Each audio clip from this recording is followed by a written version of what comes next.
புத்தாண்டு பிறக்க இருக்கின்றது. நாமெல்லாம் மன்மத என்ற நாமத்தோடு கூடிய வருஷத்திற்கு விடை கொடுத்து துர்முகி என்கின்ற புத்தாண்டை வரவேற்கின்ற வகையில் இந்த புத்தாண்டு பிறக்கின்றது. 13ஆம் திகதி புதன்கிழமை வாக்கிய பஞ்சாங்கப்படி மாலை 6:36 திருக்கணித பஞ்சாங்கப்படி இரவு 7:48 இந்த துர்முகி என்கின்ற வருஷம் பிறக்கின்றது. இந்த வருஷம் பிறக்கின்ற பொழுது பூர்வபக்ஷ சப்தமி திதியும் திருவாதிரை நட்சத்திரமும் நிறைந்ததாக துலா லக்னத்திலே இந்த துர்முகி என்ற பெயரோடு கூடியதாகிய இந்த வருஷம் பிறக்கிறது. அது புதன்கிழமை, அதாவது 13/4/2016 புதன்கிழமை மாலை வேளையில் வருஷம் பிறக்கின்ற பொழுதிலும் தமிழ் மக்களை பொறுத்தவரையில் இந்து மக்களுடைய கலாச்சார பண்பாட்டின்படி சூரியன் உதிக்கின்ற பொழுதுதான் அந்த மறுநாளாக கொண்டாடப்படும். எனவே அந்த இரவு வேளையில் வருஷம் பிறக்கின்ற பொழுதிலும் மறுநாள் காலை சூரிய உதயத்தின் போது, அதாவது 14ஆம் திகதி 4ஆம் மாதம் 2016ஆம் ஆண்டு வியாழக்கிழமை இந்த துர்முகி என்ற வருஷப்பிறப்பினுடைய கொண்டாட்ட நிகழ்வுகளெல்லாம் சிறப்பாக நடைபெற இருக்கிறது. எனவே வியாழக்கிழமை அதிகாலையில் நாம் இந்த மருத்து நீர் தேய்த்து ஸ்நானம் செய்வது. பொதுவாக இந்த மருத்து நீர் சேர்த்து ஸ்நானம் செய்யப்படுகின்ற பொழுது உடல் ரீதியான ரோகங்களை எல்லாம் நீக்கக்கூடியதாக, ஒவ்வொரு மனிதனுடைய உடம்பிலும் இருக்கின்ற எல்லா விதமான நரம்புகளுக்கும் அந்த ஒரு வலிவை கொடுக்கின்ற வகையிலே ஒரு மருத்துவம் நிறைந்த நீராக அமைவது இந்த இந்து தமிழ் பண்பாட்டு வழக்கத்திலே இருக்கின்றதாகிய இந்த புது வருஷத்திலே தேய்க்கப்படுகின்ற மருத்து நீர். இந்த மருத்து நீரிலே தாழம்பூ, தாமரைப்பூ, மாதுளம்பூ, துளசி, அருகு, பீர்க்கு, பால், மஞ்சள், திப்பிலி, கோரோசனை, கோஜலம், கோமயம் இவ்வாறான இந்த பல்வேறு வகையான மூலிகை திரவியங்களெல்லாம் விட்டு அதனை காய்ச்சுவார்கள். அவ்வாறு ஒரு பானை நிறைய தண்ணீர் விட்டு அதை அடுப்பிலே வைத்து காய்ச்சுகின்ற பொழுது அரைப்பானையாக வேகுகின்ற வரையிலே, அந்த தண்ணீர் வற்றுகின்ற வரையிலே அதனை காய்ச்சி அதனை பக்குவமாக எடுத்து கொள்ளுகின்ற பொழுது அது மருந்து நீராக நம்முடைய வாழ்விலே நமக்கு உடல் ரீதியான உஷ்ணங்களை குறைக்கக்கூடியதாகவும் தேவையற்ற அனைத்தையும் நீக்கக்கூடியதாகவும் அமைந்திருப்பது. அது மட்டுமல்லாமல் இந்த புது வருஷம் என்பது ஒரு இனங்களுக்குள்ளே ஒற்றுமையை, இன ஐக்கியத்தை ஏற்படுத்துகிறது என்று சொன்னால் அது மிகையாகாது. நாம் இப்பொழுது இன ஒற்றுமை, இன ஐக்கியம் பற்றி பரவலாக பேசிக்கொண்டிருக்கிறோம். ஆனால் இந்த தமிழ் சிங்கள இனங்களுக்குள்ளே ஒரு ஒற்றுமை பன்னெடுங்காலமாக தொடர்ந்து இருப்பதை நாம் எல்லாம் அதை அறிந்து கொள்வதற்கு மறந்துவிட்டோம். இந்த வருஷப்பிறப்பு என்பது தமிழ் மக்களுக்கு மட்டுமல்லாமல் சிங்கள பௌத்த மக்களுக்கும் இந்த சித்திரை தான் வருஷப்பிறப்பாக அமைந்திருப்பது தமிழ் சிங்கள இனங்களுக்குள்ளே ஒரு ஒற்றுமையை நாம் அறியக்கூடியதாக இருக்கும். எனவே இந்த தமிழ் புத்தாண்டு என்று நாம் சொல்லுகின்ற பொழுது பௌத்தர்களுக்கும் அது சிங்கள புத்தாண்டாக, அதனால தான் தமிழ் சிங்கள புத்தாண்டாக இந்த ஏப்ரல் மாதம் 14ஆம் திகதி கொண்டாடப்படுகின்றதாகிய இந்த துர்முகி என்ற பெயரோடு கூடிய இந்த வருஷத்தை நாம் தமிழ் மக்களும் அதே போல பௌத்த மக்களும் கொண்டாடுகின்ற ஒரு நிகழ்வாக அமைந்திருப்பது. நாம் இந்துக்கள் மத்தியிலே தமிழர்கள் இவ்வாறு நாங்கள் மரத்தினை தேய்த்து ஸ்நானம் செய்வது போல சிங்கள பௌத்த மக்கள் எண்ணெய் தேய்த்து அவர்களும் ஆலய வழிபாடுகள் செய்கின்ற வழக்கம்.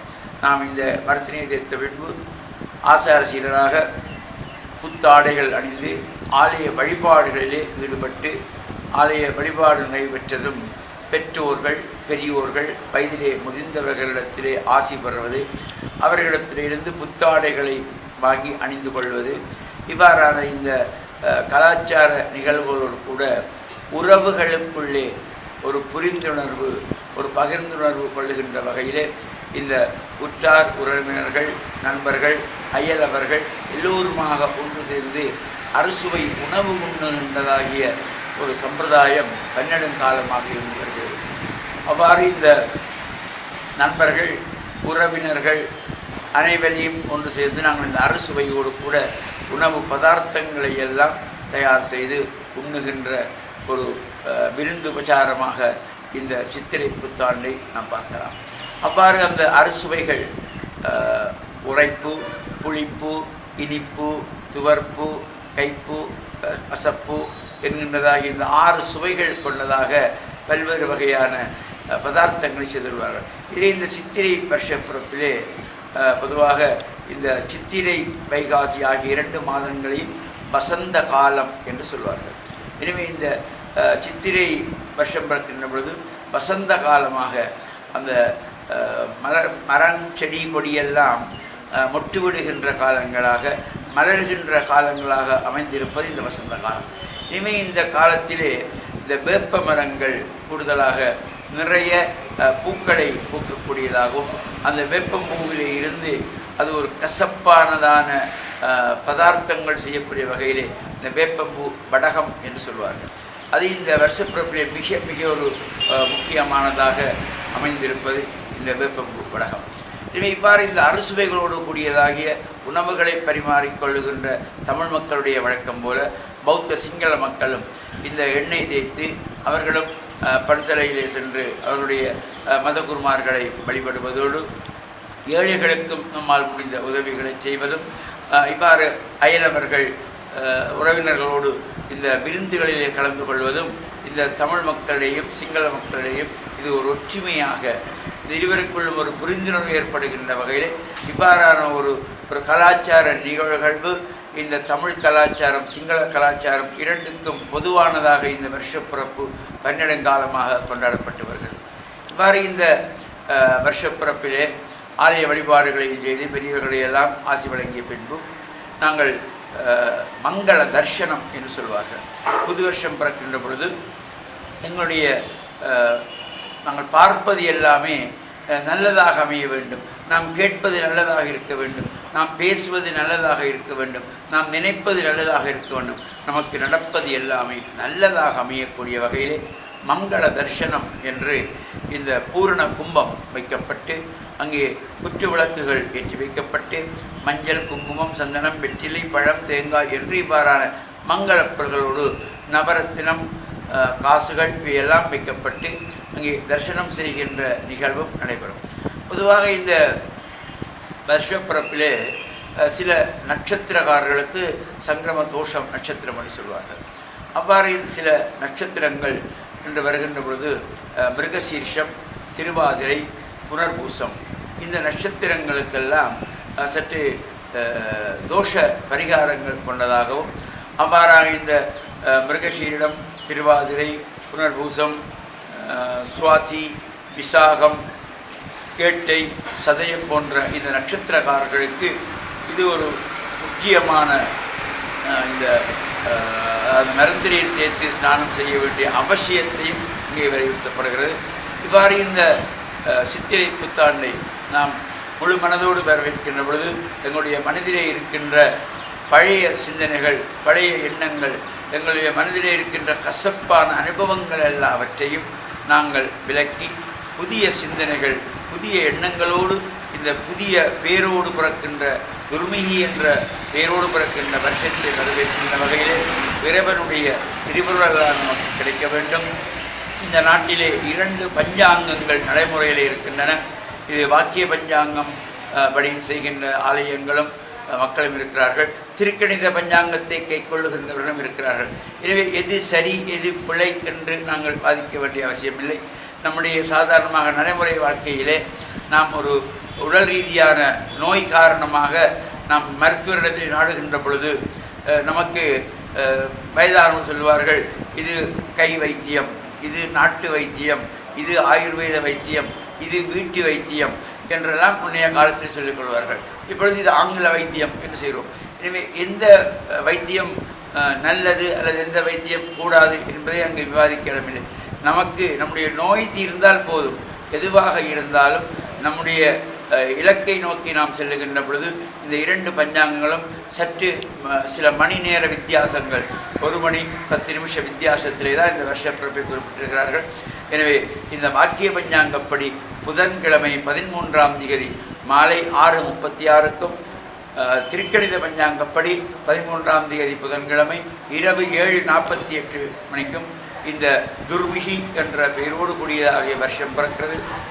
இதில் இந்த வருஷப்பிறப்பில் விட்டு கைவிசேஷம் என்று சொல்லிக் கொள்வார்கள். இந்த கைவிசேஷம் என்கின்ற பொழுது யார் நமக்கு நிறைய தருகிறார்கள் என்று நாம் அவப்பட தேவையில்லை.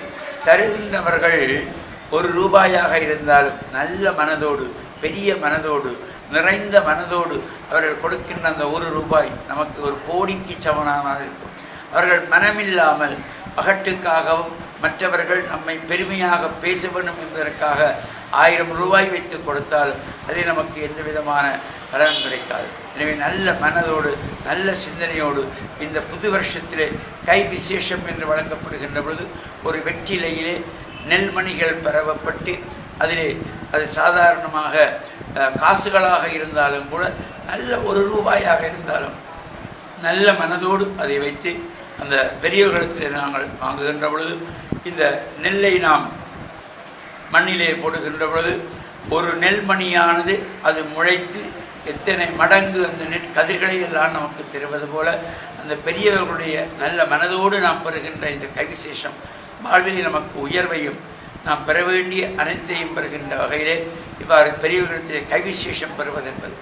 இது இந்த வியாழக்கிழமை 14ஆம் திகதி வியாழக்கிழமை அன்றைய தினம் இந்த அஷ்டமி திதி இருப்பதாலும் வெள்ளிக்கிழமை நவமி திதி இருப்பதனாலும் இந்த வருஷம் பிறந்து அஷ்டமி நவமியிலே கைவிசேஷங்கள் வாங்கவும் கூடாது, கொடுக்கவும் கூடாது என்பார்கள்.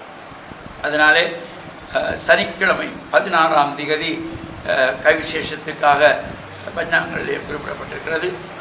அதையும் விட 18ஆம் திகதி திங்கட்கிழமை அது பொதுவாகவே எல்லாவற்றிற்கும் ஒரு சிறந்ததாக இந்த கைவிசேஷம் காலை 9 மணி முதல் பகல் 12 மணி வரையில் அந்த நல்ல நேரமாக கைவிசேஷத்துக்குரிய காலமாக அமையப்பட்டிருக்கிறது. அதே போல் மாலை 6 மணி முதல் 8 மணி வரையிலும், அது பின்பு 10 மணிக்கு மேல் 12 மணி வரையிலும், இரவு 12 மணி வரையிலும் இந்த கைவிசேஷம் கொடுப்பதற்கும் கைவிசேஷம் பெறுகின்றவர்களுக்கும் சிறப்பை தருகின்ற வகையிலே இந்த வருஷப்பிறப்பானது அமைந்திருக்கிறது. இந்த வருஷப்பிறப்பிலே பொதுவாக தமிழ் மக்கள் மத்தியிலே வீர விளையாட்டுகள் எல்லாம் முன்னைய காலத்தில் வைத்துக் கொண்டார்கள். போர் தேங்காய் அணி துடைப்பது, ஊஞ்சல் கட்டி ஆடுவது, இந்த வீரச்சேர்கள் மல்யுத்தங்கள் போல வாழ் விளையாட்டுகள், இவ்வாறான வீர விளையாட்டுகள் எல்லாம் ஒரு காலத்திலே சிறப்பாக இருந்தது. அவையெல்லாம் சற்று இப்பொழுது மறைவு வந்து கொண்டிருக்கிறது. இதேபோல் சிங்கள மக்கள் மத்தியிலும் இந்த தேங்காய் உடைப்பது, அதேபோல் அவர்கள் வந்து எல்லோருமாக சேர்ந்திருந்து ரபான் வாத்தியம் வாசிப்பது போன்ற இந்த 2 மதங்களுக்குள்ளேயும், அதாவது வந்து இனங்களுக்குள்ளும், தமிழ் கலாச்சாரம் சிங்கள கலாச்சாரம் 2க்குள்ளும் ஒரு பெரிய ஒற்றுமை அந்த காலத்திலே இருந்து வருகின்றது. இவை நமது எதிர்காலத்திலும் இவ்வாறான சிறப்பானதாக அமைய வேண்டும். நமது நாட்டில் அமைதியும் சாந்தியும் சமாதானமும் நிலையானதாக இருக்க வேண்டும். ஏதோ நாங்கள் இந்த தமிழ் மக்கள் சிங்கள மக்களுக்குள்ளே இவ்வாறான ஒரு ஒற்றுமை பன்னெடுங்காலமாக இருந்து சகோதரத்துவமாக வாழ்ந்த காலங்கள் சென்று மீண்டும் நாட்டில் ஏற்பட்ட பல்வேறு பகப்பட்டதாகிய இந்த இனப்பிரச்சனைகள் மூலமாக பல்வேறு கருத்து முரண்பாடுகள் கூட இந்த மக்கள் பிரிந்திருக்கிற நிலையை நாம் காணக்கூடிய இருக்கிறது. எனவே இந்த முன்னைய காலத்திலே இவ்வாறு அவர்கள் நல்ல ஒரு சிந்தனையோடு இந்த வருஷம் பிறக்கின்ற பொழுது தமிழ் மக்களும் சிங்கள மக்களும் ஒரே நாளை கொண்டாடுகின்ற ஒரு சிறப்புத்தான் வாழ்வையை உயர்வை தரக்கூடிய என்ற எண்ணம் நமக்கெல்லாம் வர வேண்டும். எதிர்கால சந்ததியினருக்கும் இவ்வாறான நல்ல சிந்தனைகள் நல்ல எண்ணங்கள் வருகின்ற பொழுது இந்த பிறக்கின்ற புது வருஷத்தில் நம்முடைய உள்ளத்திலும் நம்முடைய மனதிலும் நல்ல சிந்தனைகளெல்லாம் பிறந்து வாழ்வில் நாங்கள் அடைய வேண்டிய அனைத்தையும் பெறுகின்ற வகையிலே சர்வதேச இந்து மத குறிப்பீடத்தின் சார்பில் அனைவருக்கும் நல்லாசிகளையும் புத்தாண்டு நல்வாழ்த்துக்களையும் கூறிக்கொள்வதில் மன நிறைவு கொள்கிறோம். சர்வே ஜனாஹாம் சுகினோ பவந்து சமஸ்தசன் மங்களானி சந்து. இந்த சித்திரை புத்தாண்டிலே இந்த ஒவ்வொரு வகையான கலர் பொருந்திய ஆடைகளை அங்கே சிறப்பாக சொல்லுவார்கள். அந்த வகையிலே இந்த வருஷம், இந்த துர்முகி வருஷத்திலே நாம் பொதுவாக தூய்மை தரக்கூடியதாகிய வெள்ளை ஆடை அல்லது அந்த வெள்ளையோடு சேர்ந்ததாகிய பச்சை கரை நிறைந்ததான ஆடைகளை, பட்டாடைகளை அணிந்து கொள்ளுகின்ற பொழுது அது நமக்கு ஒரு சிறப்பை தரக்கூடியதாக இருக்கும். பொதுவாகவே நாங்கள் இந்த ஆடை என்று எடுக்கின்ற பொழுது இந்த ஆழ்பாதி ஆடை பாதி என்று சொல்வார்கள். அந்த வகையிலே நாம் உடுக்கின்ற உடையை பொறுத்து தான் நம்மை கணக்கெடுப்பது என்பதுதான் அதனுடைய அர்த்தம். அந்த வகையிலே ஒவ்வொரு உத்தியோகஸ்தர்களுக்கு ஒரு சீருடையாக அங்கே வைக்கப்பட்டிருக்கிறது. சாதாரணமாக ஒரு காவல்துறை அதிகாரிகள் எவ்வாறு அந்த காவல்துறை அதிகாரிக்குள்ளேயே அவருடைய பதவி நிமித்தமாக ஒவ்வொரு வித்தியாசமான அந்த அவர்களுடைய சீருடை அமையும். அதே போல் ஒரு ஆசிரியர் என்றால் அவரை பார்த்த உடனே தெரியும். இவர் ஒரு வக்கீல் என்றால் அவரை பார்த்த உடனே தெரியும். இவர் ஒரு போலீஸ்காரர் என்றால் பார்த்த உடனே தெரியும். இவர் ஒரு மத குரு என்றால் அவர் எந்த மதத்தை சேர்ந்தவர் என்பது அடையாளம் தெரியக்கூடியதாக இருக்கும். அவ்வாறு இவர் இந்துக்களா, தமிழர்களா, இது பௌத்தர்களா, இஸ்லாமியர்களா என்பதையெல்லாம் பார்த்தவுடனே ஆடைகள் மூலம் தெரிகிற அளவிலே இருந்த காலங்கள் மழுவிக்கொண்டு சென்று இவர் யார் என்று கேட்கின்ற அளவிலே இன்று இந்த ஆடைகள் எல்லாம் அந்த சீருடையாக அமைய வேண்டியவை சீர்கேடாக மாறுகின்ற வேதனையான ஒரு நிகழ்வை நாம் கண்கூடாக பார்த்து கொண்டிருக்கிறோம். ஆலயங்களுக்கு செல்லுகின்ற பொழுது இந்துக்களுக்குரிய இந்த தமிழ் கலாச்சார பண்பாட்டு ஆடைகளோடு நாம் ஆலயத்துக்கு செல்வதற்கு நம்முடைய பிள்ளைகளை பழக்கப்படுத்திக் கொள்ள வேண்டும். நாம் அவ்வாறு செல்லுகின்ற பொழுதுதான் நம்முடைய எதிர்கால சந்ததியினரும் இந்த ஆலய வழிபாட்டிலே இவ்வாறு தான் செல்ல வேண்டும் என்று இருப்பார்கள். ஏனென்றால் நாங்கள் பாடசாலைக்கு செல்லுகின்ற பொழுது அதற்கென்ற ஒரு சீருடை, அந்த பல்வேறு பாடசாலைகளில் பல்வேறு சீருடை இருந்தாலும் இன்னும் ஒரு பாடசாலையினுடைய சீருடையோடு இன்னும் ஒரு பாடசாலைக்கு நாம் போகக்கூட முடியாது. ஆனால் ஆலயத்துக்கு செல்லுகிற எப்படியும் போகலாம் என்ற ஒரு எண்ணம் வந்து இன்று அந்த ஒரு சீர்கேடான நிலையாக அமைந்திருக்கிறது. எனவே இது மாற்றப்பட வேண்டும், மாற வேண்டும். உலகெங்கும் வாழுகின்ற லங்காஸ்ரீ இந்த நேயர்கள் அனைவருக்கும் பணிவான வேண்டுகோளாக நாம் நமது சமயம், நமது கலாச்சாரம், நமது பண்பாடு, இந்த கலாச்சார விழுமியங்களை எதிர்கால சந்ததியினருக்கு எடுத்துக் கூறுகின்ற வகையிலே நாம் இவ்வாறு இந்த நமது கலாச்சார உடைகளோடு ஆலய வழிபாடுகளிலே கலாச்சார நிகழ்வுகளிலே கலந்து இறைவனுடைய திருவருளையும் பெற்று பெரியோர்களுடைய ஆசியையும் பெற்று மண்ணில் நல்ல வண்ணம் வாழ உலகெங்கும் வாழுகின்ற லங்காஸ்ரீ நேயர்கள் அனைவருக்கும் சர்வதேச இந்து மத குருப்பீடத்தின் சார்பில் நல்ல ஆசிகளையும் புத்தாண்டு நல்வாழ்த்துக்களையும் தெரிவித்துக் கொள்வதில் மன நிறைவு கொள்கிறோம். சர்வே ஜனாக சுகினோ பவந்து சமஸ்த சன் மங்களாணி சன்.